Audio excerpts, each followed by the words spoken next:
Muito obrigado. Hoje é uma alegria na Casa da Crítica. Muito obrigado pela tua presença.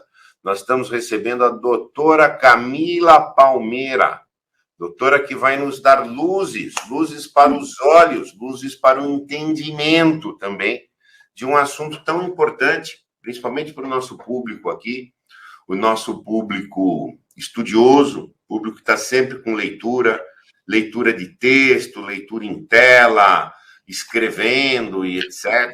Precisamos ter uma atenção com os olhinhos. Vários dos nossos habituês, várias das pessoas aqui do nosso público fazem live, tem luz na cara também, iluminações, isso são questões aqui do nosso ambiente, tá? Sim. Então, assim, a atenção, aí a saúde ocular, profilaticamente de preferência, tá? É um tema muito sério para nós. Então, por gentileza, tá? Olha só, Camila, você também mais um não é cego e sabe dizer que o seu sorriso é belíssimo, tá? Enfim, não sou eu o único que tem luzes aqui, tá? Enfim, então, Camila, seja muito bem-vinda. Por gentileza, se apresenta, conta um pouquinho de ti. E aí nós vamos falar saúde ocular, o que é isso, como é que faz, vamos ter essa atenção. Por fineza, minha cara. Bom, gente, eu sou Camila, eu sou médica oftalmologista, eu me formei lá no Recife, na Universidade de Pernambuco, fiz residência, e aí vim para São Paulo para fazer algumas especializações. Eu tenho especialização em córnea, transplante, a parte de ceratocone, refração, cirurgia refrativa, e também oncologia ocular. Atualmente eu trabalho no consultório, né? Eu também participo na universidade, no grupo de ceratocone, e também participo, através do meu mestrado, de um grupo de pesquisa em olho seco, inteligência artificial, alguns outros temas ligados, assim, na maioria das vezes, à superfície ocular e a parte de córnea mesmo, a parte da superfície do olho. Enfim, trato bastante desses temas, dos temas ligados à refração.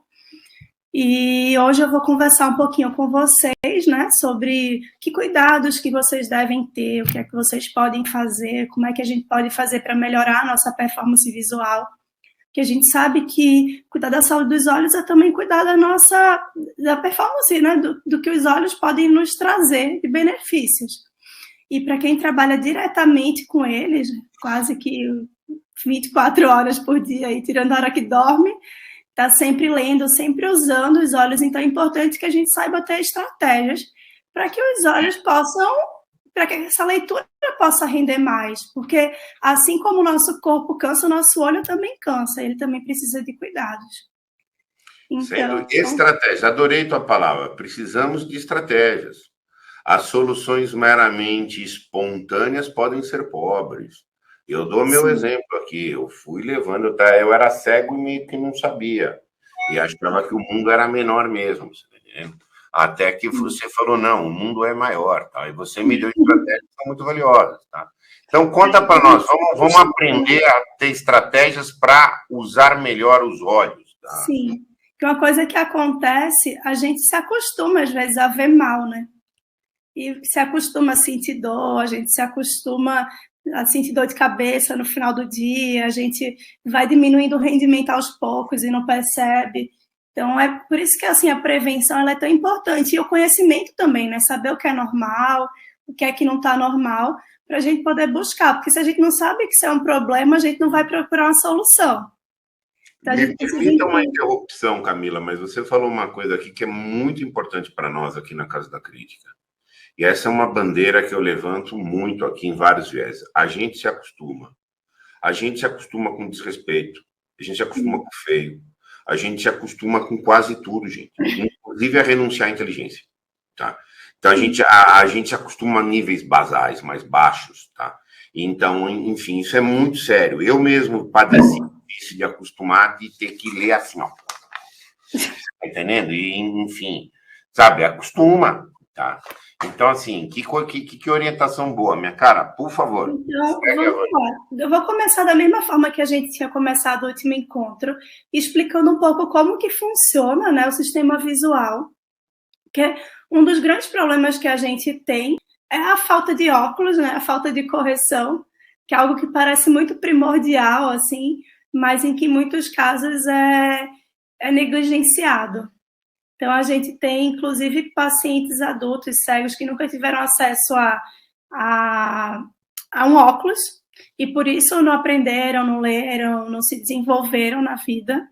Então, eu vou começar, né, iniciando realmente essa parte bem básica aqui do comecinho. Eu vou mostrar para vocês aqui esse olhinho. Deixa eu só ver uma coisa, gente.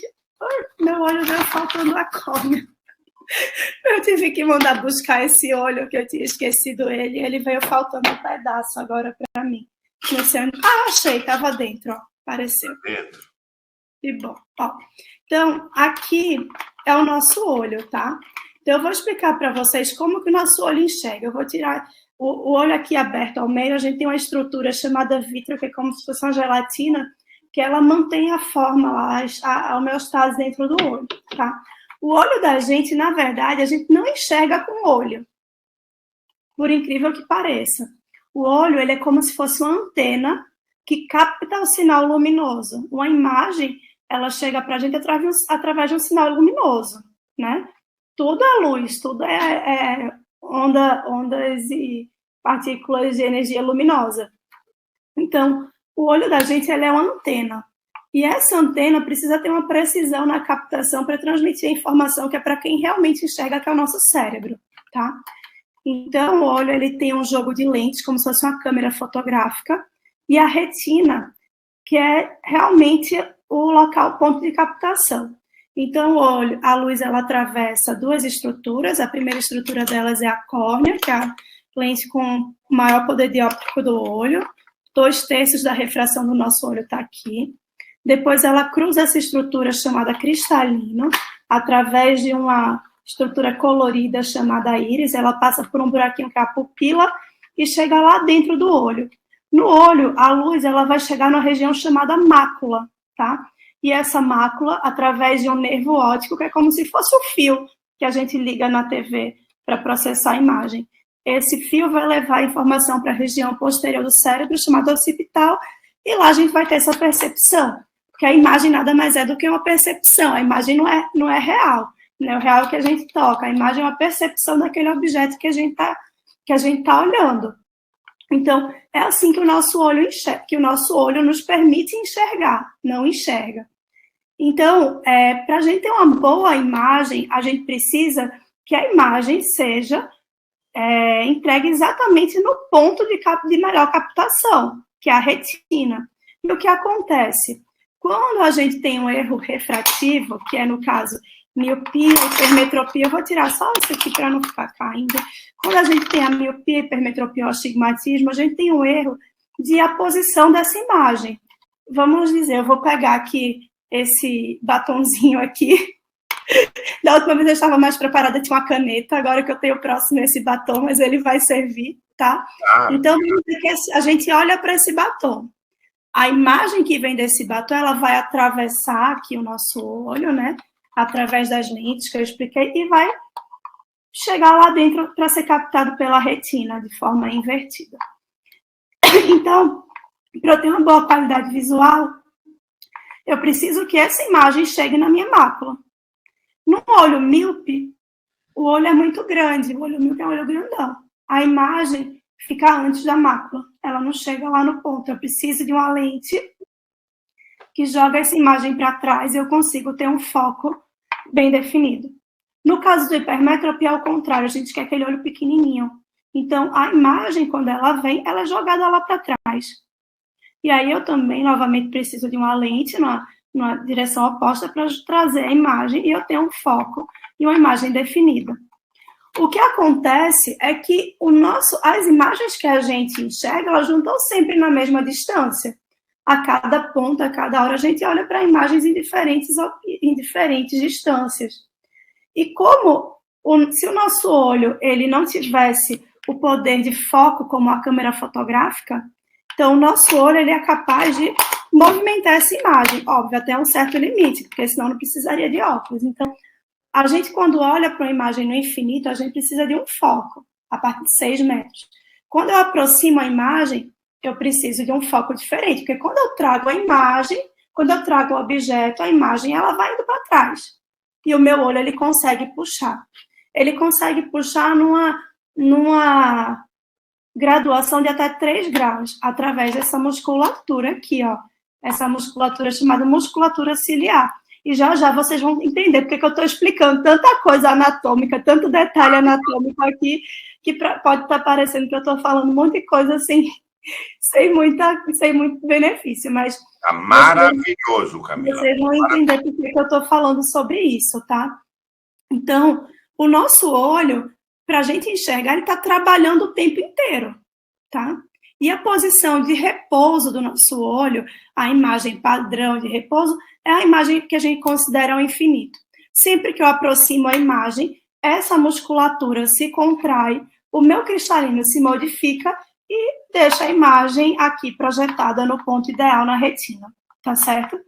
Então, o que é que eu estou dizendo para vocês? Que o meu olho passa o dia trabalhando e focando a imagem, certo? Então, imagina o que é que o nosso olho cansa, por que eu preciso de ter uma estratégia para poder otimizar isso? Porque quando você vai para a academia, por exemplo, você não pega um peso lá e fica sem parar, fazendo exercício, sem ter uma meta, sem ter um objetivo, sem ter... Né? Como até Vicente havia comentado na última vez, ele falou, a gente tem que ter uma estratégia, você não consegue começar lendo 10 horas, você vai aos pouquinhos aumentando. Então, o nosso olho, não tem como a gente chegar e botar ele para trabalhar o dia inteiro sem intervalo, sem correção, sem nada, e querer que ele dê o rendimento que a gente precisa. Você não vai correr uma maratona, né, treinando todos os dias, 24 horas sem parar, você tem que ter alguma estratégia, você tem que ter uma estratégia de treino, você tem que ter uma estratégia durante a própria corrida, de acelera, desacelera, então a gente precisa ter um cuidado, né, nesse sentido, para a gente poder otimizar a função visual, tá? Então, com relação a isso, assim, com essa parte refrativa, a gente tem uma grande epidemia hoje, que é a epidemia da miopia. Então, a gente tem crianças cada vez mais míopes, cada vez mais crianças míopes e cada vez em graus mais altos. Por quê? Porque as crianças, elas tendem a passar, por causa de computador, de tablet, celular, às vezes mais estudo também, elas tendem a passar muitas e muitas horas fazendo esse esforço da musculatura para perto. Lembra quando eu trago a imagem vai para trás. Então, o que é que o olho da criança faz? Ele vai para trás. Então, ele cresce. Quando ela olha para longe, que a imagem volta para o ponto real, ele está míope, a imagem está afastada da retina, porque o olho cresceu mais do que deveria.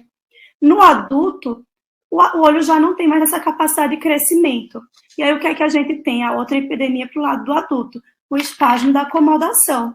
Então, essa musculatura que ficou o dia inteiro contraída, chega no final do dia, ela entra em espasmo, ela não relaxa mais. É como se fosse uma cãibra que a gente tem. É um pouco diferente, por quê? Porque a musculatura do olho, ela trabalha de uma forma diferente. É uma musculatura que ela não é involuntária, né? É um músculo diferente. Mas ele sente, porque no final do dia, muita gente que já deve ter sentido dor de cabeça, cansaço. Chega um momento que você não consegue mais ler, porque fica muito peso, muito cansaço, muita dor.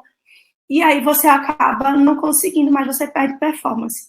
E aí o que acontece? Como essa musculatura passou o dia contraída, ela não consegue relaxar, quando eu olho para longe, é como se ela ainda tivesse contraída, ela não relaxa. Então, é como se você tivesse míope no final do dia. Então, você não consegue enxergar de perto que você está com dor, e você não consegue enxergar de longe porque você está com espasmo, com a falsa miopia, né? Então, isso é o que acontece nesses dois casos. E aí, Vicente, não sei se você quer fazer alguma consideração, você quer conversar alguma coisa, que aí eu vou conversar, vou entrar com as estratégias que a gente tem para poder melhorar. Vou fazer um comentário aqui de puxar a sardinha para o meu autor filósofo predileto, que é Aristóteles. Aristóteles não conhecia nada do que você está falando aí, mas ele já tinha sacado que o olho não vê, que quem vê, ele não sabia que era o cérebro, tá? Ele criou uma ideia que tem um senso comum. Ele dizia o seguinte, o sentido nunca erra, ou seja, o olho, o contato nunca pode errar. O erro tem que estar num senso comum lá dentro. E ele não tinha o cérebro para dizer, mas ele chegou a conclusões, nossa, parecidíssimas. E sempre Olha só. você vê como é que são as coisas. E você falando a questão aí do músculo, essa explicação que você deu aí do músculo, do espasmo, da cãibra muscular, como isso me esclarece aqui tanta vez que a dor de cabeça, a rigor, é músculo que está cansado, não está Sim, tá sim, exausto. Tá? Essa é igual um cansaço de ir para academia, gente. Isso é uma questão a priori. Estou te colocando aí sim. uma coisa rica, mas por favor, vamos aí para as estratégias. E o pessoal que está nos acompanhando, fiquem à vontade de anotar perguntas aqui. Eu vou consolidar perguntas, eu já tenho algumas. Algumas pessoas não vieram, como é boca de feriado, aquela coisa, mas algumas pessoas me Sim. mandaram perguntas, tá? Então, assim, quem quiser, por favor, vai anotando aqui também, que eu consolido aí no cabo, tá? Caríssima, vamos para as estratégias. Todo mundo quer Então, treinar vamos com lá. inteligência aqui. Então, como é que a gente faz a inteligentemente usar o olho?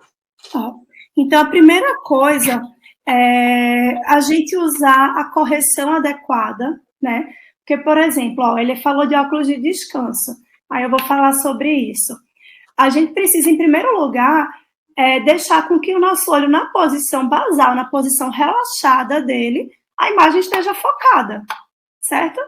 Porque se o meu olho já começa sem a correção adequada, se ele já não tem o foco correto, eu já começo tendo que trabalhar muito, certo? Então, eu já começo sobrecarregando o meu olho se eu não uso o óculos que eu preciso usar, por exemplo. E qual é o pior tipo de grau para quem vai ler? A hipermetropia. Você vê que geralmente as pessoas que leem muito são míopes, né? A maioria das pessoas que leem muito são míopes. Porque a miopia, de certa forma, ela favorece a visão de perto. Quando eu falei para você que para eu enxergar de perto, ali na distância de mais ou menos 40 centímetros, que é a distância que a gente considera de leitura, o nosso cristalino, que é essa lente, ela tem que fazer uma lente, ela tem que forjar nela mesmo, uma lente de mais 3, certo? Então, automaticamente, todas as vezes que eu puxo a imagem para perto de mim, o meu olho, ele está fazendo a lente, ele está fazendo um esforço de mais 3 dioptrias, certo? Então, se eu sou míope, vamos dizer que eu tenho menos 2 para ver lá longe. Quando eu trago a imagem para perto, eu tenho menos 2, então eu só preciso fazer mais um, porque esse mais 3, eu acho que eu vou ter que explicar novamente. Esse mais 3 seria mais ou menos um míope de menos 3, tá? O mais 3 aqui, se eu pego um refrator, se eu pego uma pessoa normal e coloco uma lente de mais 3 nela, é como se ela fosse míope de menos 3. É o sinal oposto, certo? Então, se eu tenho um míope, por exemplo, eu sou míope de menos 2. Então, eu só preciso de 1 grau para eu conseguir ler. Então, para o míope é muito mais fácil dele ler. Muitas vezes, ele tirando o óculos, ele já consegue. O míope de 2, 3 graus, ele tira o óculos e o olho dele não precisa fazer esforço nenhum para ele focar, tá? Mas nem todo mundo é míope. E às vezes a gente é míope de 1 grau muito mais alto, que não dá para ficar sem óculos, senão tem que aproximar demais, também fica desconfortável. Então, vamos dizer, eu sou hipermétrope. Eu sou hipermétrope de mais 1. O hipermétrope de mais 1, para longe, ele não tem problema nenhum. Ele enxerga, ele faz tudo, ele até, se ele tiver menos de 40 anos, 30, até uns 35, 36 anos, ele vê a hora, ele, enfim, não precisa de nada. Porém, se o hipermétrope não usa essa correção para fazer uma leitura prolongada, ele vai começar a sentir. Por quê? Porque ele não tem que corrigir só mais 1, como para longe, ele tem que corrigir 4. Porque ele tem que corrigir 1 que ele não tem, e 3 que é o esforço que o olho dele precisa fazer. É por isso que a gente, às vezes, chama esse óculos até de óculos de descanso. Não é bem óculos de descanso, é óculos de melhor, assim, de perto mesmo. É o óculos para a pessoa conseguir trabalhar. Porque se a pessoa não usa, o olho, em vez de fazer 3 graus, ele tem que fazer 4. Então, imagina você, quando você está com sobrepeso, por exemplo, você tem que fazer uma corrida. É muito mais difícil, porque seu joelho, sua perna vão ter que aguentar o dobro do peso. Ou, muito menos, se você vai andar, você vai até o mercado. Quando você vai para o mercado, você vai sem sacola nenhuma. Aí você vai tranquilo. Quando você volta carregando um monte de sacola, é mais difícil. Então, a mesma coisa. É como se o nosso olho ele tivesse que trabalhar com um esforço extra. Então, a primeira coisa é você usar um óculos para corrigir aquele extra. Deixar a sacola lá usar um carrinho para empurrar a sacola e você ir livre sem ter que se preocupar com isso, tá certo? A outra questão é que quando a gente chega a partir dos 40 anos, é como se essa musculatura aqui, esse cristalino, enferrujasse. Ele não tem mais a capacidade, que a gente chama isso de acomodação, de acomodar aquele grau. Então, a partir dos 40 anos, progressivamente até os 60 anos, cada ano que passa a gente vai perdendo essa capacidade um pouquinho. Com 40 anos, a gente tem mais ou menos a necessidade de 1 grau. 45,5, 52, 55, 2,5. Isso é uma média, né? Lógico, cada pessoa vai ter uma individualização. Mas, na média, a partir dos 40 anos, eu preciso de um óculos também para me ajudar na leitura de perto. Além da correção de longe, eu preciso de uma correção para perto. A isso a gente chama de presbiopia. Presbiopia significa visão armada. Eu preciso de um acessório para me ajudar a ler, tá? Então, essa é a questão do presbita, porque o presbita, o músculo dele, o cristalino dele enrijeceu, não consegue mais compensar aquele grau que ele compensava antes. Então, o meu cristalino não tem mais capacidade de forjar 3 graus, ele só faz 2, eu preciso adicionar. Então, além do meu grau de longe, eu preciso de mais 1 grau, que aí entra naquele óculos multifocal, óculos só para perto, vai depender de cada pessoa, de cada combinado com o seu médico, como você, assim, achar que se comporta um pouco melhor, né? Então, esse é um dos pontos, é usar a correção adequada. Às vezes, a pessoa enxerga bem para longe, isso não quer dizer que ela não precise de um óculos para perto. Então, é o ponto principal aí, inicial, já basal. Sem isso, você não tem como passar para nenhum outro ponto, você precisa corrigir o seu grau. Uma outra coisa importante, até eu levantei um pouquinho essa bola, são os intervalos, tá? Lembra que eu falei, a gente não vai, você não vai para academia e faz, sei lá, você faz 3 séries, seu professor passou 3 séries de 12. Você não vai fazer uma série de 40 que você não vai aguentar. Pelo menos não com o mesmo peso, não chegando na mesma distância, a mesma letra, da mesma forma. Então, eu preciso fazer pausas. Toda musculatura, ela precisa de pausa. Para a musculatura do nosso olho não é diferente. Não é à toa que a gente tem na escola os intervalos. Uma aula dura 40 minutos, a gente tem um intervalo, troca, a criança relaxa, passa para outra matéria, ou na faculdade, enfim. As aulas geralmente têm uma pausa, né, ali de escrever, de qualquer coisa que você está fazendo. Então, é muito importante a gente lembrar dessas pausas. Tem algumas estratégias. Tem assim, a cada 30 minutos separa 3 minutos. Eu acho isso um pouco inviável. A minha recomendação é geralmente assim, a cada meia hora é muito difícil, mas pelo menos a cada hora você fazer um intervalo ali de uns 3 a 5 minutos. E como é esse intervalo? Esse intervalo tem uma forma, né, ótima que seria de fazer, que seria você olhar para a linha do horizonte. Lembra que eu falei que o ponto de relaxamento da visão é lá no horizonte? É a partir de 6 metros que a gente considera o infinito. É quando essa musculatura que eu mostrei, ela relaxa, porque ela não precisa trazer a imagem para canto nenhum. A imagem, teoricamente, ela já está focada na sua retina, tá? Então, a cada 1 hora, eu paro e fico olhando lá longe, 3 minutinhos na linha do horizonte. É bem difícil a gente falar em São Paulo que a pessoa precisa parar, achar uma janela, achar um horizonte e conseguir olhar para ele, né? Então, o que é que eu sempre falo? Se você tiver uma janela, olha na janela, excelente. Não tem, fecha o olho um pouquinho, relaxa, faz um relaxamento. Por quê? Não adianta sair do trabalho e ficar olhando o celular. Não adianta mudar de livro, você tem que dar uma pausa para o olho. Porque parece uma perda de tempo, né? Poxa, eu estou cheio de trabalho, eu vou parar aqui 3 minutos para ficar fazendo nada. Você vai parar, mas você vai saber que esse tempinho que você está parando, você vai otimizar a sua próxima hora de trabalho. E você vai, talvez, conseguir trabalhar por mais horas ao longo do dia, né? Então, você não vai cansar tão rápido. Eu estar na academia e fazer um alongamento dentro do treino. Sim. É outro treino, depois pra frente, outra potência, Sim. outro foco. Isso. Né? Você vai fazer outra coisa. Uma outra coisa, esse é o primeiro ponto, são as pausas. Essas pausas são muito importantes. Um segundo ponto é o tipo de iluminação que você utiliza, tá? a iluminação ela pode mudar a sua capacidade visual de forma muito intensa. Você sempre tem que trabalhar iluminando aquele local o que você vai ler, tá? Diferente de uma tela, não é a tela jogando luz para você, é o foco. Se você lê livro impresso, é muito interessante você ter um foco de luz apontando para aquelas palavras.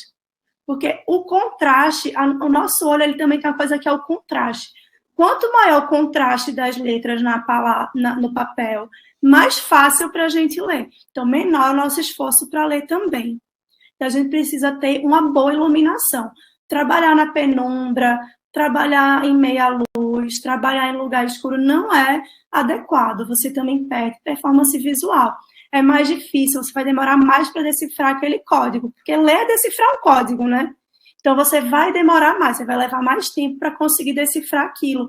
O seu olho vai ter que se esforçar muito mais.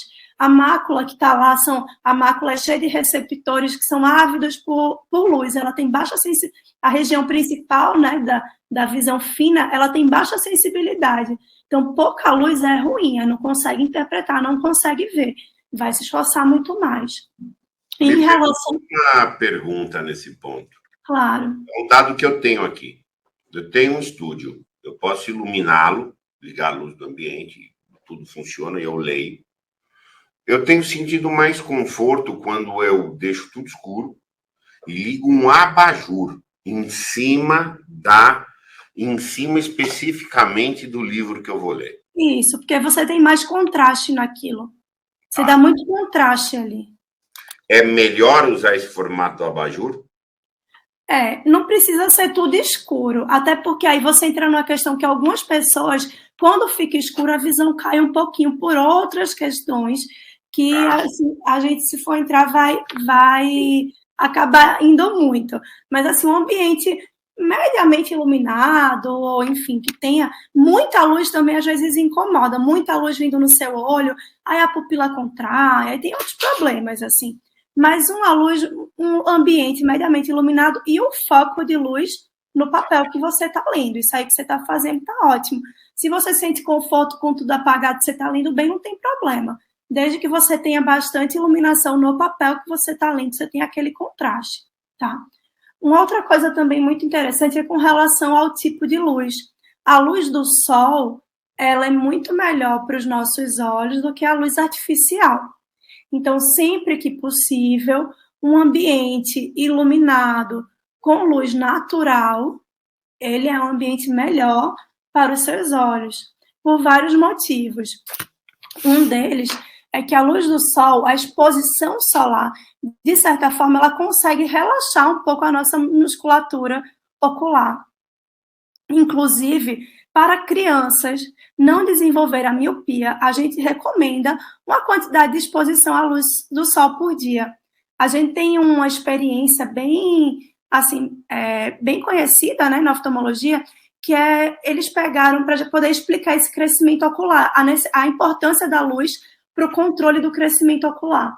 Então, eles pegaram uma galinha, teve um monte de pintinho, e eles pegaram metade dos pintinhos, irmãos lá de ovo, eu não sei como é que você considera pintinho irmão, mas da mesma ninhada lá, do mesmo ninho.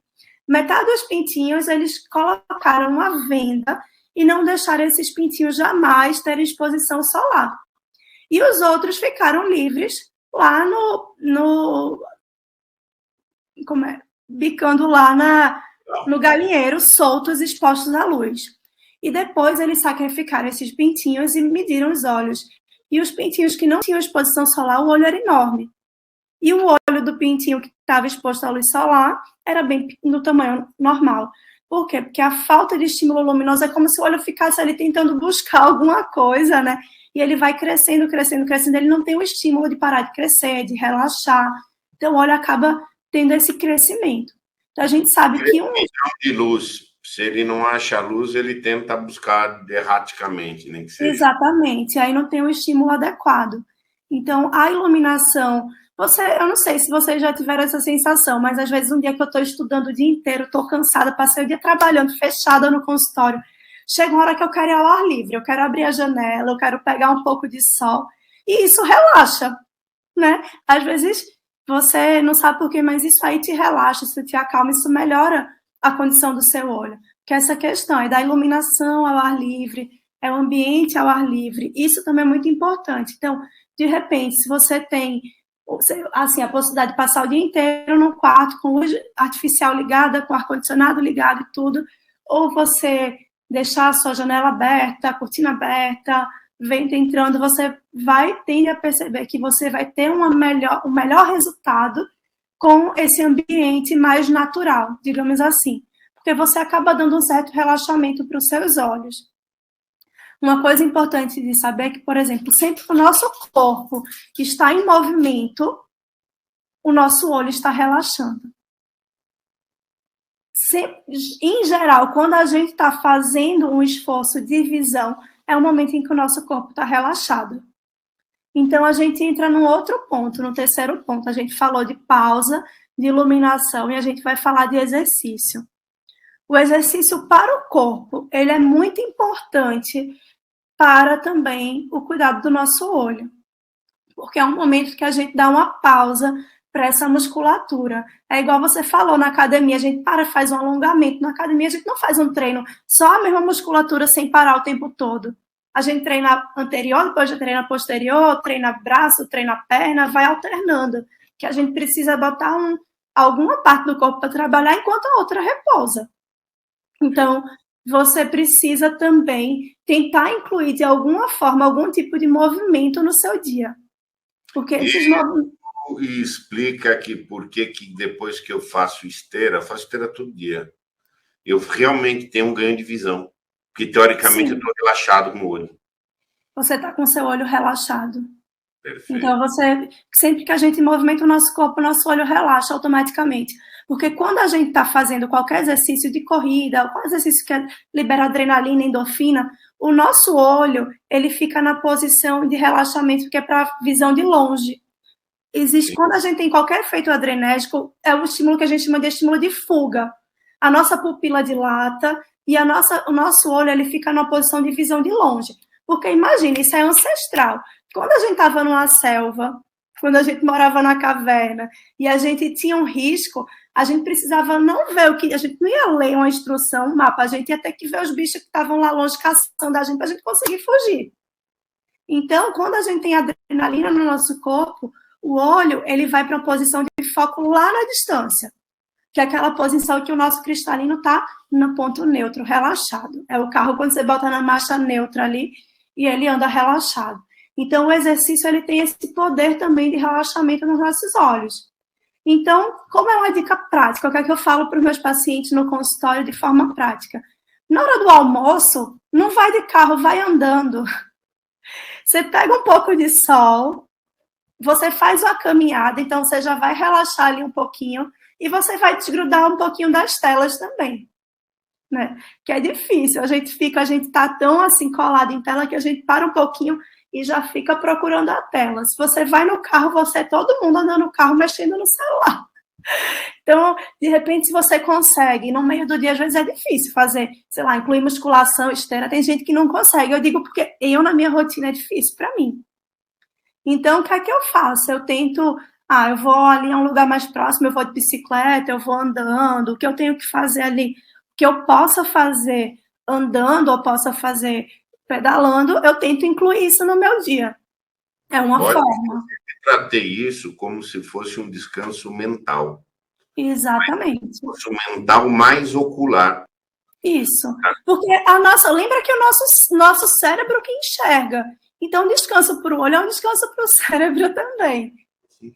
Então, esse descanso assim, é muito importante para a gente continuar, né? Dar aquela pausa, relaxa, volta e consegue performar melhor depois, tá? Acho que esses são 3 pontos assim fundamentais: iluminação, exercício, correção.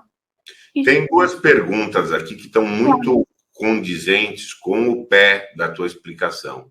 A questão de mais adequada, branca, amarela ou média, que é o que eu tenho aqui, e de vez em quando eu brinco. Hoje mesmo eu fui lá mexer aqui, eu estou com uma combinação de branco e amarelo aqui agora.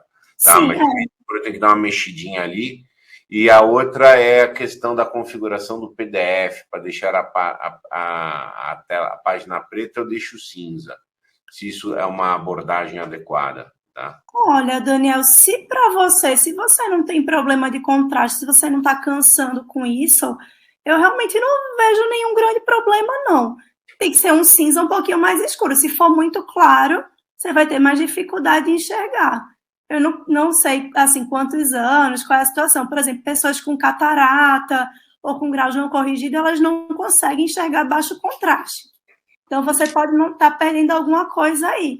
Mas se você tem, existe um teste de sensibilidade ao contraste. E a gente vê que para pacientes jovens que não tem nenhum problema de regularidade na córnea, não tem nada na retina, nem nada no cristalino transparente, ele consegue ter uma visão boa em qualquer contraste. Mas, assim, tem que ter algum contraste. Se você for bem fraquinho, aqui na barrinha do lado, para mim, tem umas coisas que estão bem fraquinhas. Eu tenho que me esforçar um pouco mais para ler. Mas se você performa bem com a letra cinza, não tem problema. Com relação à cor da lente, a luz branca muito forte, ela acaba cansando mais. Né? Assim, ela depende muito. Tem gente que fica mais... Ela desperta um pouco, mas ela dá uma cansada mais. A luz assim, mais próxima da iluminação solar, que não é aquela luz branca artificial, uma luz mais amarelada. Assim, como você faz um mesclado, eu acho que talvez você possa ter um resultado um pouco melhor. Porque não dá para ser uma luz mais forte para você, para te cansar também. Que ótimo. Me conta uma coisa. Eu tenho uma outra questão aqui. Enfim, eu já passei dos 40 e todo mundo percebe. Então, esse tempo aí já começou, tal, etc. Eu gosto de livro. Gosto do livro. É uma coisa assim, do mesmo jeito que você entendo. Que as pessoas... entendo, porque eu também gosto do livro. Tá, mas assim, do que você está dizendo que o pessoal tá olhando no carro, a tela, eu estou olhando o livro. Eu Sim. Tenho que levar livro. Na hora do almoço, eu vou no restaurante, eu tenho que ter um livrinho. Nem eu vou ler propriamente, mas eu vou dar uma... virou uma questão de bater na diagonal, uma olhada, tal, etc. Se você vai não mexer, tudo bem, mas se você for ficar lento, você não está conseguindo fazer o que você precisa. Você está dando sua pausa. Não, eu sei, exato. É aquela coisa, fica no aquecimento, aquele lusco-fusco e tal. Mas, por exemplo, assim, hábitos meus, eu compro o livro e eu digito o livro, mas eu faço a digitação, eu leio aqui, tá? E vou digitar. E no futuro eu começo a ler na tela. Eu ponho aqueles letrões grandes, daí eu ponho letrões imensos aqui. Depois para frente. Não que eu não conseguisse ler pequenininho, mas eu peguei o gostão de ver os letrões. Faz algum mal para mim, tá? Lendo o mesmo texto aqui pequenininho e depois e ficar com um pé aqui no pequeno e um pé no grandão? Não tem problema. Não faz diferença, não. Quando a gente olha para as coisas, a gente olha objetos em diferentes tamanhos, até concomitantemente, o tempo todo. Isso não tem nenhum problema, não. Se a letra muito pequena não está te cansando, porque às vezes a letra muito pequena pode te cansar mais. Se você já tiver aí, você faz um tempinho que não vai ainda, hein? Tá precisando voltar para rever seu grau. Em breve, muito em breve. Em breve eu vou lá. Então, se o seu grau estiver ok, não tiver com nenhum problema, e você estiver enxergando a letra pequena, não tem problema. É que, às vezes, a letrinha muito pequena dá mais dificuldade. Então, tem que afastar um pouco, e aí aumentar um pouquinho pode ajudar. Perfeito. Tinha uma pergunta que eu acho que ela está meio respondida, que a pessoa não está presente, mas me escreveu, olha, eu fico na tela do computador o dia inteiro, tem algum cuidado incremental, etc.? Isso. Tem esses cuidados, né? Que a gente falou, esse passo a passo aí, que é que a gente faz. Então, resumindo, a cada hora, 40 minutos, 1 hora, dá uma pausazinha, pausa em 3 minutos, é uma pausa sem leitura, tá? Tentar incluir exercícios no nosso dia, tentar de alguma forma caminhar, andar, sair daquele ambiente, não ficar o dia todo enclausurado ali naquele mesmo ambiente. A iluminação, aproveitar o máximo da luz natural e iluminar sempre para aumentar o contraste do nosso objeto de leitura, e a correção do grau de forma adequada. Eu acho que esses são os pilares, assim. Tem exercício, aí vai depender muito, porque tem gente que tem insuficiência de convergência, tem que fazer exercício, mas aí é muito individualizado. De forma geral, acho que essas são as principais coisas. E aí, o quinto passo é a questão do olho seco, do tratamento correto do olho seco. Não sei se tem mais alguma coisa. É isso, o Daniel acabou de ingressar. O Daniel é teu conterrâneo lá, também gosta de bolo, de rocambole lá, como é que chama? Ah, que legal. Ele falou aqui, como eu descanso meus olhos no quarto confinado e sem janelas. O lugar que eu tô sempre tem um blackout para isolar a temperatura. Aí o que eu falei, lembra que eu falei assim, nem sempre a gente vai ter uma janela. Nem sempre a gente mora em São Paulo, a minha janela era a janela do meu vizinho. Até um tempinho, quando eu cheguei aqui, eu não tinha como olhar para canto nenhum. Eu olhava para o tijolo da parede ou para a casa dele. Então, você pode fechar o olho um pouquinho e ficar ali 3 minutinhos com o olho fechado. Se você quiser aproveitar para fazer uma meditação, um relaxamento, alguma coisa nesse sentido, é excelente. Se você também não consegue usar a luz natural, é blackout, tente iluminar bem o papel que você está lendo, o objeto de leitura. Né? Se for o computador, aumenta um pouquinho o contraste, não deixa a luz tão forte. Pode usar uma coisa também que eu nem falei aqui, mas que é interessante também, é o filtro de luz azul. Por que eu não falo tanto dele? Porque o filtro de luz azul, ele não tem estudos contundentes comprovando o seu benefício. São benefícios teóricos. Eu já tenho um paciente que falou, nossa, eu melhorei muito com o óculos de luz azul, mas também ele estava com óculos desatualizado. A gente não tem como diferenciar, é muito difícil. Mas existe também essa proteção. Antigamente, quem assim, é de 80, até no máximo 90 e pouco, vai lembrar que o pessoal da TI sempre usava uma tela, na frente da tela, assim. Lembram disso? Quem não quiser acusar a idade nem precisa dizer que lembra, mas eles usavam uma tela que era também um filtro de luz azul. E aí essa tecnologia foi incorporada aos óculos. Tinha que pegar até com um cordão atrás, tinha um gancho para colocar. Enganchava assim, porque eles diziam que melhorava, né, para eles não terem tanto cansaço visual, porque a luz da tela ela é muito diferente, né, da luz que a gente enxerga, é uma luz muito mais estimulante. Por exemplo, a gente recomenda que antes de dormir, você não use tela. As crianças não podem assistir tela pelo menos 1 hora antes de dormir, porque você tem um bloqueio do hormônio chamado melatonina. Então, pessoas com insônia, crianças pequenas, não devem se expor a nenhum tipo de tela pelo menos 1 hora antes do sono. E aí eu não sei quantas pessoas adultas hoje conseguem, talvez você, Vicente, que gosta de livro, mas é difícil. Olha, você eu acho que no último ano eu diminui brutalmente o meu contato com telas. Mas assim, não bani porque eu trabalho na internet. Mas assim, se eu não trabalhasse na internet, tipo, a internet, assim, eu trabalho com computador, evidentemente, mas ademais disso, por exemplo, eu tenho que olhar o WhatsApp, porque é a minha ferramenta de trabalho.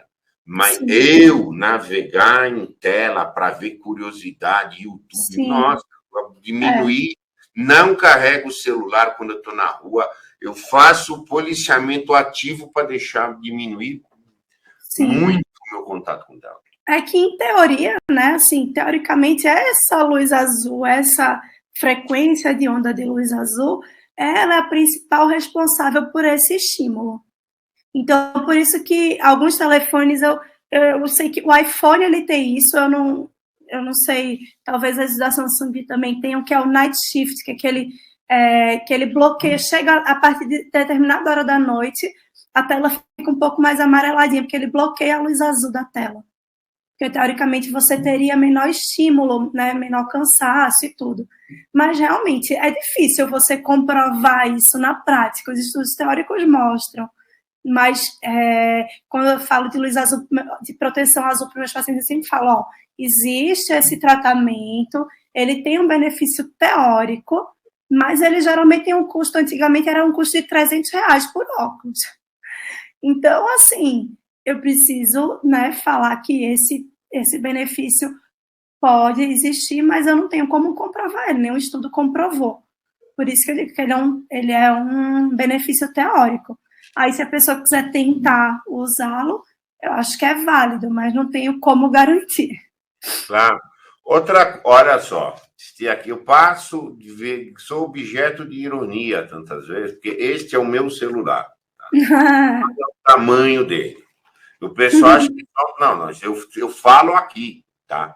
Quando eu preciso falar, assim, coisas grandes, assim, eu uso telões, assim, na medida do possível. Eu sou um homem grande também, isso aqui cabe no bolso da jaqueta, uma coisa assim, mas passou. A questão de tamanho de tela, eu vejo, meu filho usa a tela desse tamaninho, ele fica no negócio assim e tal. Essa questão do tamanho de tela é muito sensível também para isso. O problema é que, assim, aí a gente vai entrar numa coisa interessante também. Porque a gente vai conversando, vão surgindo mais dicas e detalhes, né? Porque é muito detalhe que a gente tem.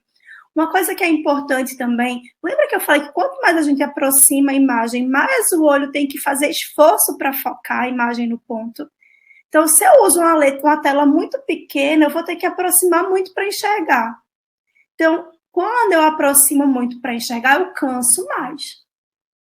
Então, por isso também que a distância de leitura é importante. Então, eu vou só posicionar aqui para vocês verem.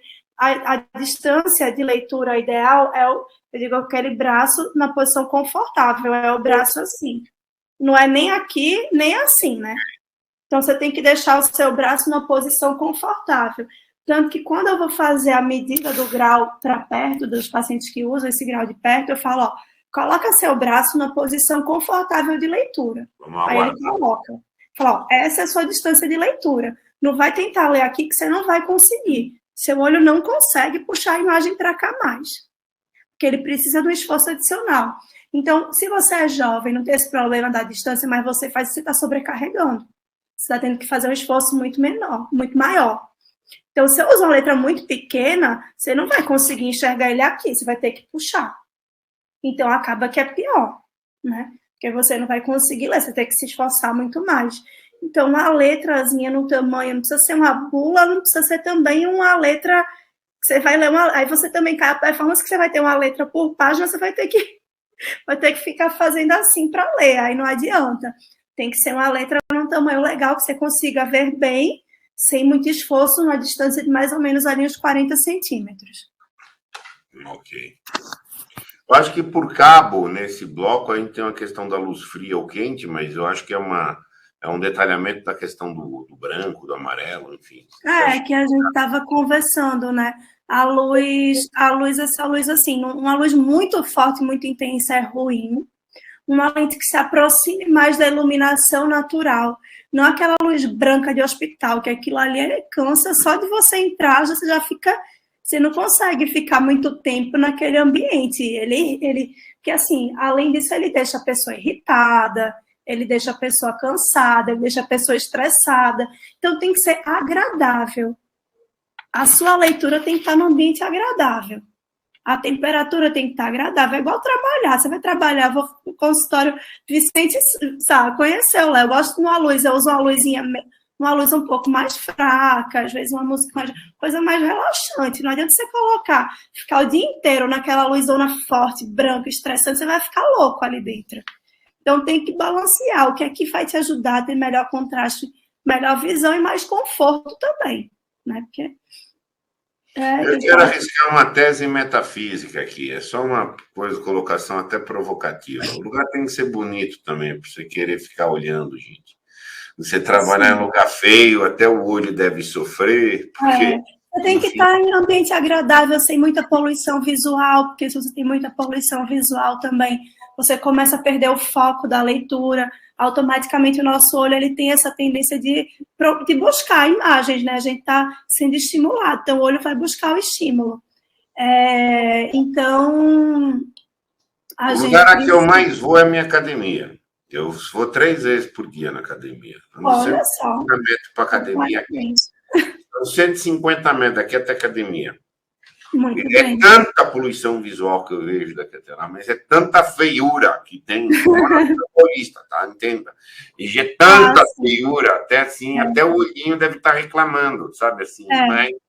Já que você puxou também em relação à Paulista, aí a gente tem também algumas outras questões, né? Que aí a gente vai puxar um pouquinho já para a questão do olho seco também, que é cigarro, tabagismo, atrapalha também, né? Ele piora a sua performance visual.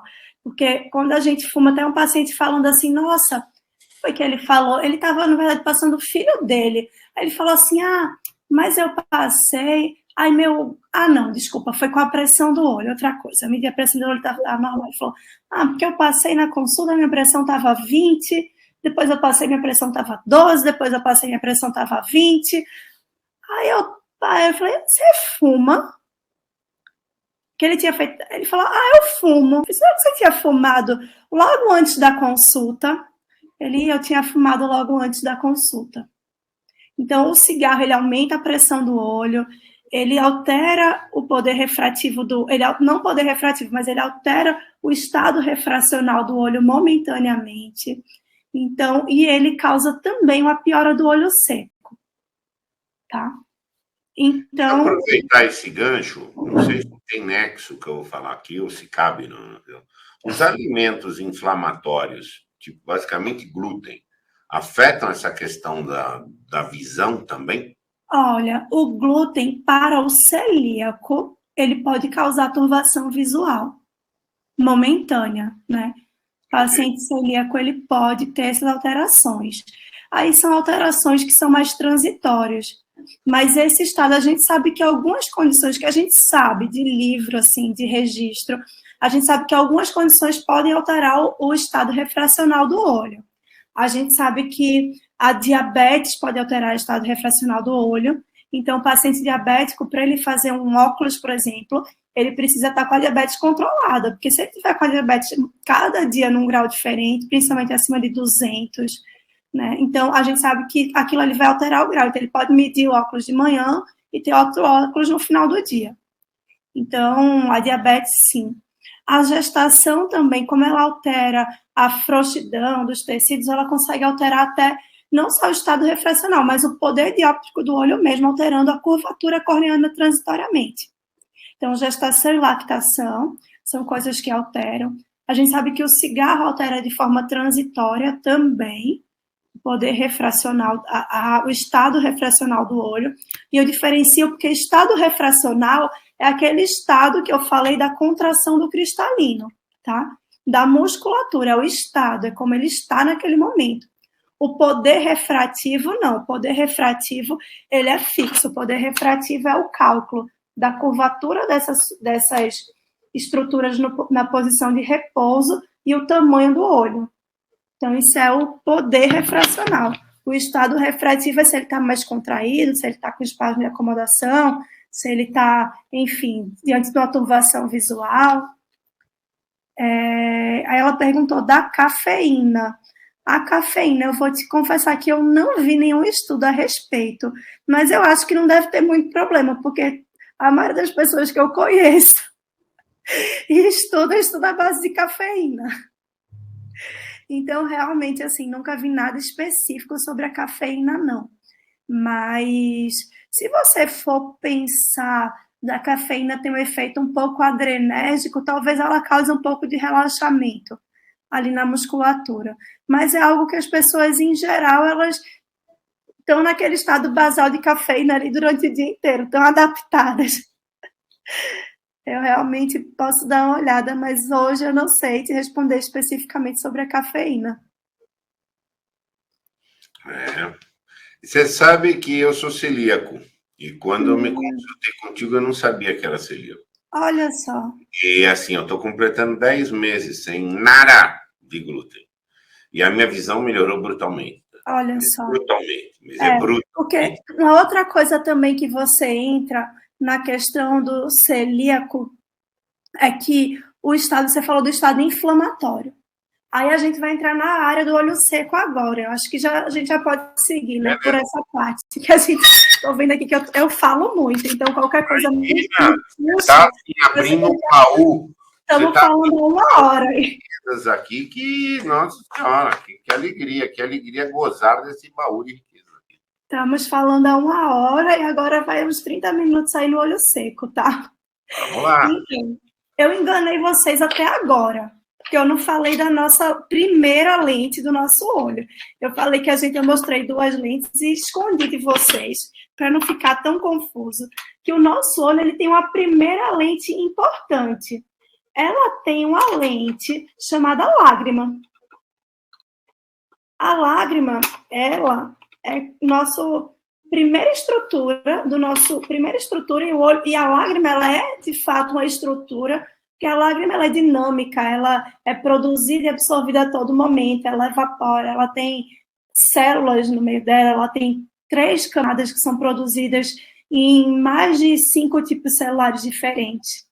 Então, a lágrima, ela está aqui na frente, cobrindo o nosso olho e protegendo a nossa córnea, tá? Quando a imagem passa através da córnea e ela tem a lágrima aqui na superfície, essa lágrima precisa estar fazendo a camada regular para que a imagem passe bem nítida e regular até a retina. Se a lágrima é ruim, é irregular, é como se você olhasse, sei lá, para um vidro embaçado, para, sei lá, você olha, tenta olhar seu reflexo no sei lá, um lago muito com a água muito parada e muito cristalina ali, que você consegue ver o seu reflexo. Se você tem um mar agitado, você não consegue ver, a imagem fica toda borrada. Isso acontece quando a imagem passa através de uma lágrima ruim, tá? E a lágrima, ela é produzida e ela tem uma homeostase que ela precisa para se manter. E a gente sabe que os estados inflamatórios, eles pioram a produção lacrimal. Eles dão um decréscimo na produção lacrimal. E muitas outras coisas que a gente tem no nosso dia a dia. E por que a gente vive numa epidemia de olho seco? Porque a nossa lágrima, ela tem alguns fatores de risco para o ressecamento. E o olho seco não é simplesmente um olho seco, tá? O olho seco é uma doença, chamada doença do olho seco. Ela tem diversas causas, e a gente separa ela em 2 grandes grupos. A gente tem a doença do olho seco, que a gente chama de aquosa, quando falta líquido. Faltou líquido, não produz o líquido, a torneira está fechada, a lágrima evapora e não tem produção. Aí, geralmente, está relacionado a doenças como doença de Sjögren. No seu caso, tem doenças reumatológicas, né? Tem a doença celíaca, que é imune, às vezes pode ter alguma doença reumatológica associada também, além da doença celíaca. Pode ter um comprometimento também da produção aquosa, tá? E a gente tem uma doença do olho seco por baixa produção da camada lipídica. Porque a lágrima, ela é assim, ela é um sanduíche. Ela é mucina, que é uma substância que fixa a lágrima à superfície da córnea. Ela é líquido e ela é gordura por cima. A gordura protege a água o líquido de evaporar. Igual, imagina que você está numa estrada e você tem uma poça de água e uma poça de óleo. A água vai evaporar ali rapidinho, o óleo não vai evaporar nunca. Então, o óleo, ele demora muito a evaporar, por isso que essa camada lipídica ela é tão importante. Então, o olho seco evaporativo, ele é por deficiência dessa camada lipídica. É a maior parte do olho seco que a gente tem, desse tipo lipídico. E ele está muito relacionado a uma coisa chamada blefarite, ou uma alteração das glândulas de meibômios, que é uma glândula que produz essa gordura. E aí, a lágrima, ela se retroalimenta. O ciclo do olho seco ele é um ciclo de retroalimentação. Eu tenho inflamação, eu tenho pouca lágrima, eu altero a homeostase. Quando eu altero a homeostase, o olho inflama. Aí, quando o olho inflama, ele lança um sinal para eu produzir ainda menos lágrima. Quando eu produzo menos lágrima, eu causo lesão na superfície da minha córnea, que é a ceratite punctata.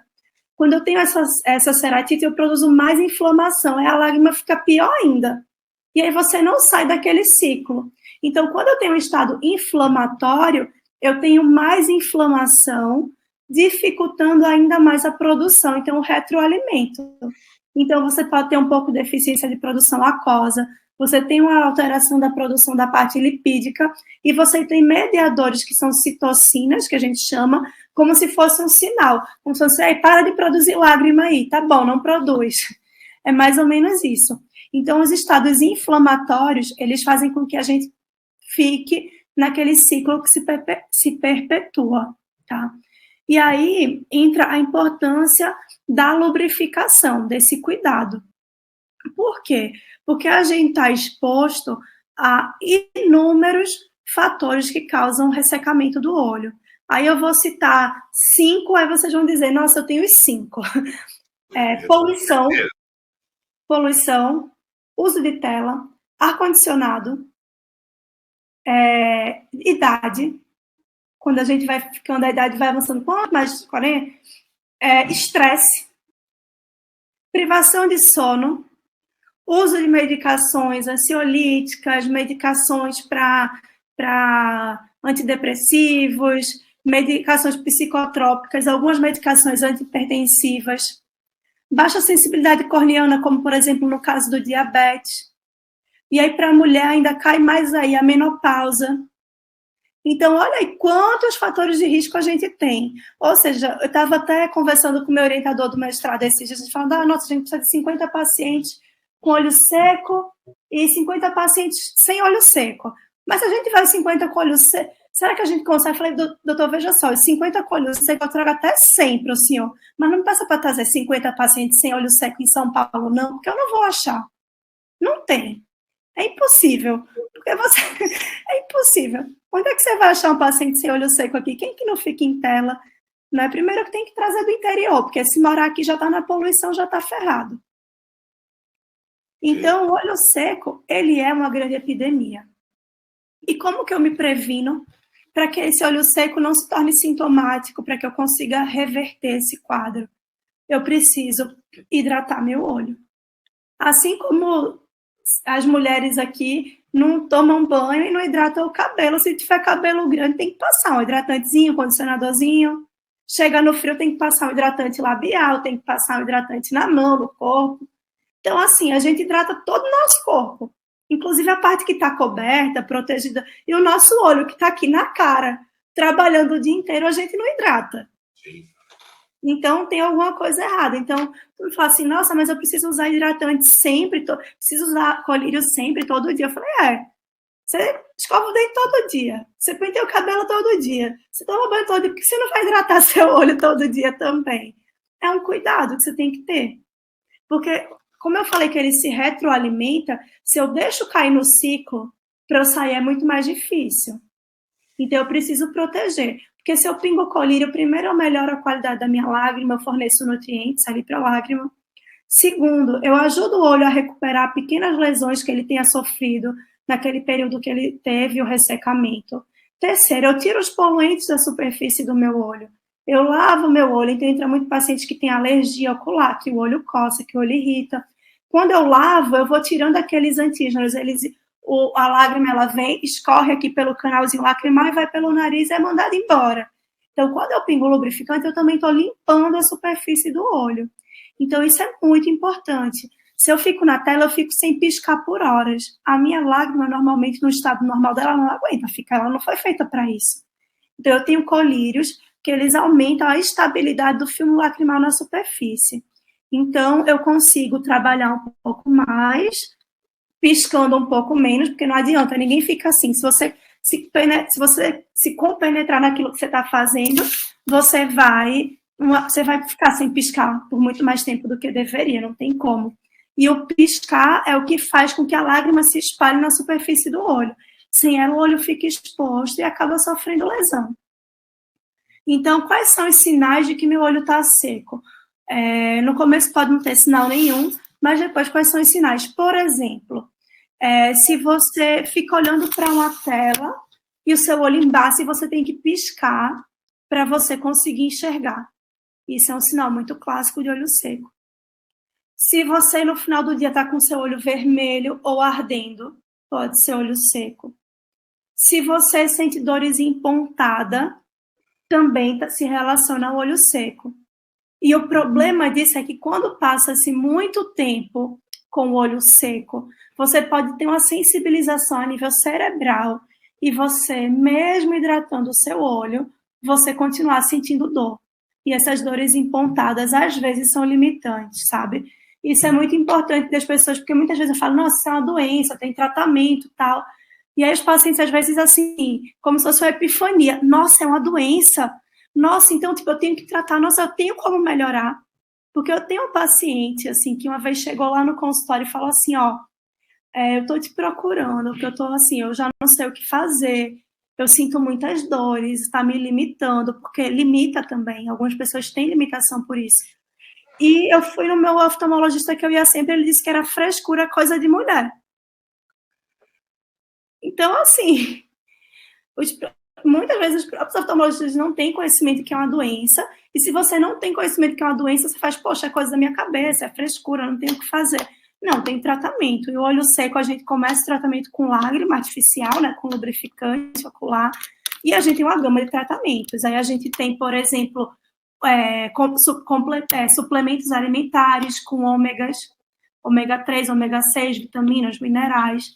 E aí, você melhorando, por exemplo, eu sou celíaco, eu tirei o glúten, meu intestino está absorvendo muito melhor os nutrientes. Então, o ômega da sua alimentação você vai absorver. Sua lágrima vai melhorar, vai ser produzida de forma muito mais adequada, né?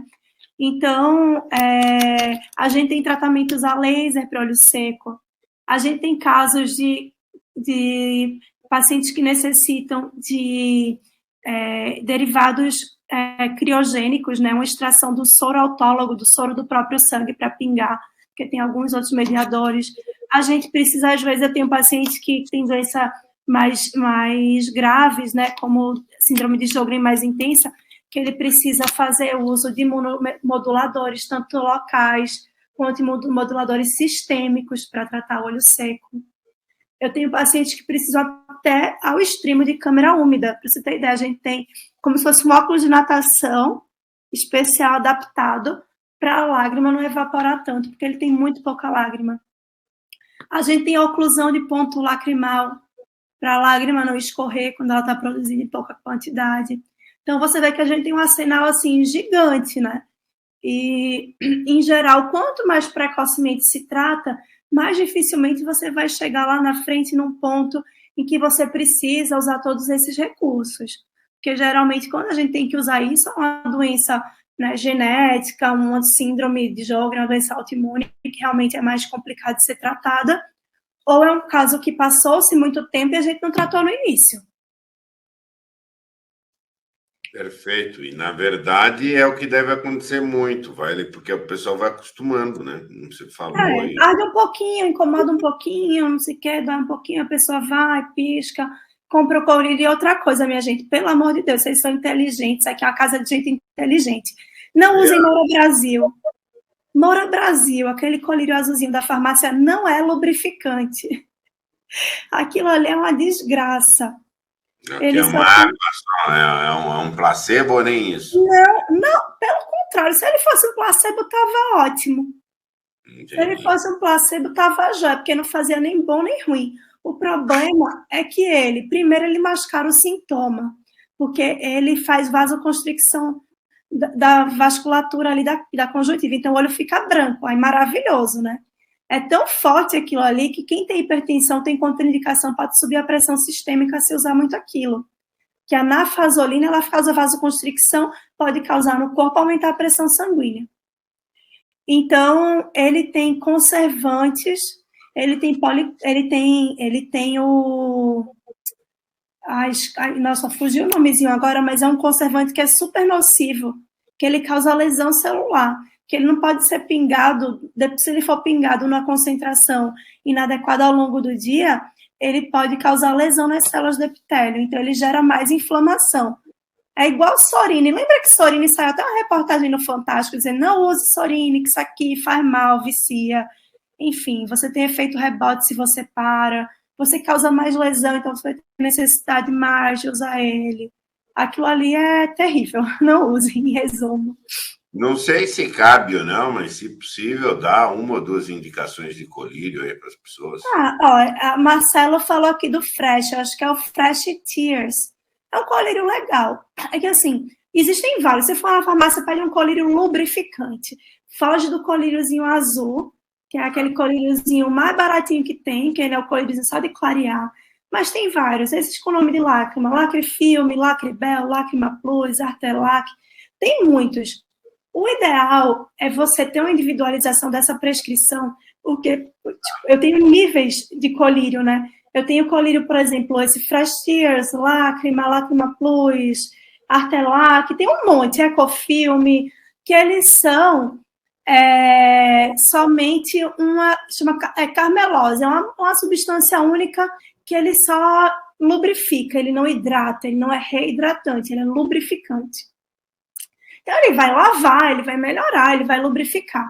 Mas, por exemplo, ó, o Daniel ele falou que ele usa o Cistane.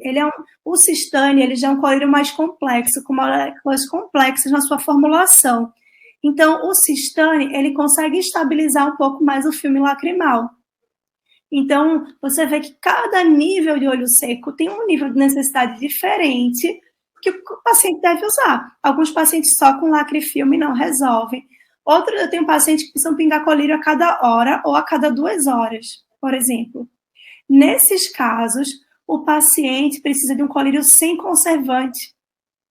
Porque o conservante que ele utiliza ali, ele pode causar lesão quando é aplicado várias vezes. Então, realmente, essa prescrição ela tem que ser individualizada. Muito embora, se você não tem muito sintoma, não tem muita coisa, pode tentar começar com desses mais simples, desde que não seja nenhum colírio desses azulzinhos, Claroft, Clarol, Oft, Moura Brasil, esses que não são lubrificantes, tem que ser lubrificante ocular. Um recado importantíssimo, gente. Importantíssimo. Sabe que eu, desde que eu me consultei contigo, todo dia que eu vou fazer live, hoje, por exemplo, eu já usei colírio, porque eu tenho um canhão de luz aqui na minha frente. Sim. E vou usar depois. Eu vejo outra coisa, eu vejo as coisas. Antes eu não via. É outra questão. Assim, eu tô negligenciando aí, eu não tô usando todo dia, não, mas eu não vou nem lhe comprometer muito entrando nesse assunto, mas você está precisando já fazer uma nova revisão. Esses dias eu vou lá tomar um café no teu belo escritório e você vai fazer um double check aqui para mim, com toda certeza, para eu ver mais ainda. Sim. Enfim, eu acho, olha, minha cara, eu acredito que você correu aí, não sei se você tem mais uma frente de iniciativa, se a gente vê mais um bate-papo de perguntas que remanesçam, o pessoal traz, mas a sua agenda agigantada, tá? Silvia, me falaram que se usar muito esses colírios lubrificantes, o olho deixa de produzir lágrimas. Então, não, Silvia, não precisa se preocupar. É pelo contrário.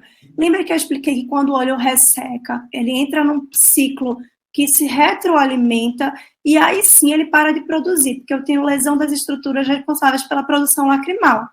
Então, usar o colírio não vai reduzir a sua produção, pelo contrário, ele vai melhorar a qualidade da sua lágrima, porque, em geral, quando eu dividi lá o olho seco em 2 classes, que uma é pela produção e outra pela evaporação, falei que a produção, na maioria dos pacientes, ela é normal. Então, o problema não é produzir menos, o problema é produzir com mais qualidade. Porque a lágrima, ela de baixa qualidade pode produzir um monte. Você fica... Tanto que é engraçado. Tem paciente que tem olho seco que lacrimeja, né? Não sei, o paciente fala, nossa, mas eu tenho olho seco, eu fico lacrimejando. O que é o lacrimejo? Porque o problema não é que você tem pouca lágrima, é que a sua lágrima é ruim. Então, o que você precisa melhorar é a qualidade da sua lágrima. Pois é, não adianta lacrimejar, a lágrima tem que ser boa. Tá? Exatamente. Então, a falta de usar o lubrificante pode deixar a sua lágrima de uma qualidade pior. Então, às vezes, você pode até não ficar chorando. Se tem aquele lacrimejamento, ele tem que diminuir mesmo, porque o lacrimejamento não é normal, né? É um sinal de alguma alteração ocular. E o Daniel falou aqui que o médico dele prescreveu 4 colírios, aí estava lá o Fresh Tears e o Cistane. o Sistane tem melhor qualidade, sim. Assim, não é que tem a melhor qualidade, depende da indicação. Porque se você não tem olho seco, ou se você tem um olho seco muito inicial, você está usando mais para prevenção, como o custo deles é muito diferente, porque também tem o custo, né? Porque eu tenho colírios de Lacrifilme a R$15 e o Sistane Complete, que é o lançamento deles, a R$94. E venhamos e convenhamos que custo conta no tratamento, até porque geralmente você não usa só um colírio lubrificante, você usa um monte de coisa. Dinheiro então, caído do céu, ao que me consta. Você tá entendendo? Exatamente, ainda mais na crise mundial que a gente tem. Então, a gente precisa pensar nisso também.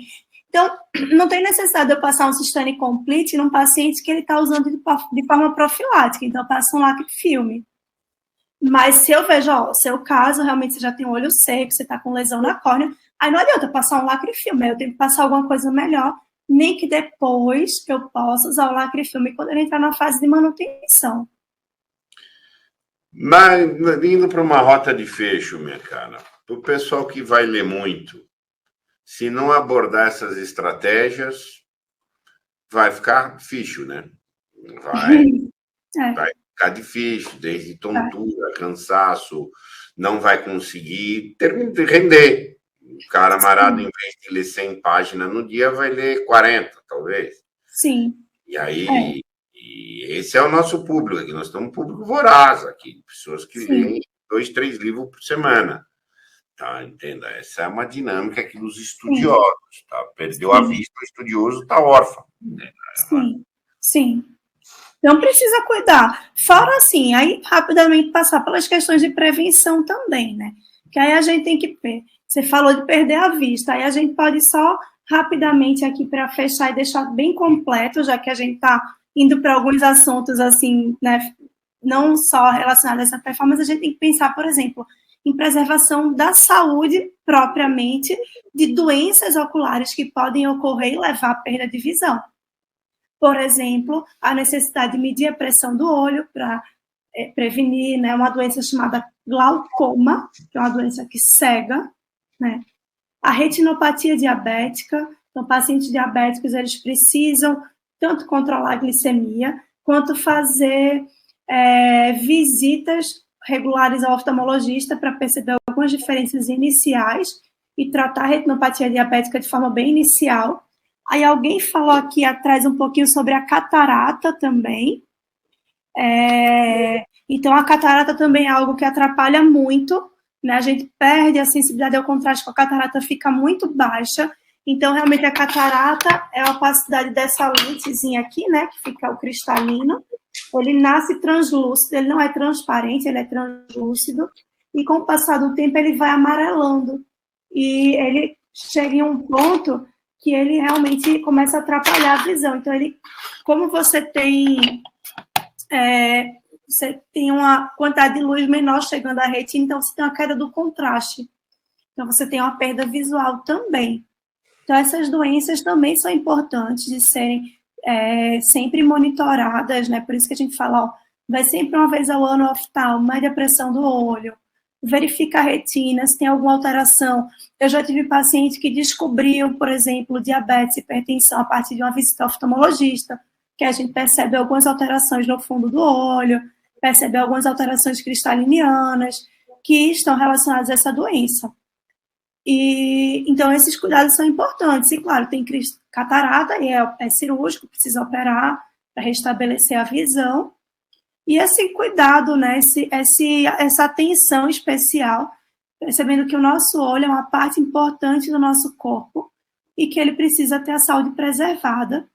Como a gente vai no médico e faz exame de sangue, a gente precisa ir ao oftalmologista fazer exame da pressão, do grau, enfim, de uma forma preventiva, porque muitas doenças, elas são silenciosas. Então, se a gente, por exemplo, o glaucoma, quando você vai perceber algum sinal do glaucoma, você já está com um quadro avançado, e aí você já perdeu muita coisa. Então, você precisa ter essa atitude preventiva para que você preserve a sua capacidade de trabalho por muitos e muitos mais anos pela frente, né? Meu nome eu agradeço para você, agradeço o público que está aqui, o público que vai assistir, Enfim, minha cara, acho que a gente está em rota de conclusão. Se você quiser fazer algumas considerações de fecho, e nós Bom, partimos. você quer que eu faça um resumão, então, de tudo que a gente falou? Falava, minha cara, quem sou eu para querer dizer alguma coisa? Eu só ganhei. Assim, você que está dizendo a quanto que eu vou dar de joias para as pessoas. Aí. Bom, então, assim, muito obrigada pelo convite. Foi muito legal aqui esse bate-papo com você. Sempre que a gente conversa também, a gente ensina um pouco e aprende um pouco. Adorei as considerações aí, essa parte filosofal da aula. Bacana. Foi bem interessante também. Então, assim, só para deixar uma mensagem final, assim, o take-home message que a gente deixa, né, geralmente nos congressos. Então, lembrando que a gente precisa cuidar, né, eu falei 5 fatores aqui importantes, né, correção do grau, as pausas, a iluminação, mexer o corpo, deixar o olho descansar e cuidar da lubrificação do nosso olho. Tá? Acho que se vocês seguirem esses 5 passinhos aí, vocês vão conseguir melhorar muito a performance de vocês. E, claro, o sexto e mais importante é a prevenção, que eu falei rapidamente agora no final. A gente, enfim, se a gente for abrir outro leque aqui, a gente passa mais 1h30 falando, né? Minha cara, tens conteúdo então... e verve para ir longe. Infelizmente, o tempo é limitado. A gente precisa limitar. Mas, enfim, acho que essas 5 coisas, e lembrar da prevenção, vocês vão conseguir ter uma performance muito legal aí e conseguir preservar bem a visão de vocês e render muito e trazer muita coisa legal aí para a gente de conhecimento de vocês. Muito obrigado. Tá? Enfim, eu preciso corrigir. Esses dias eu te visito, minha caríssima. Tá bom, combinado. Um abraço, caras, obrigada aí pela paciência, pelo tempo de vocês. Imagina. Um abraço para todos. Um abraço, boa noite.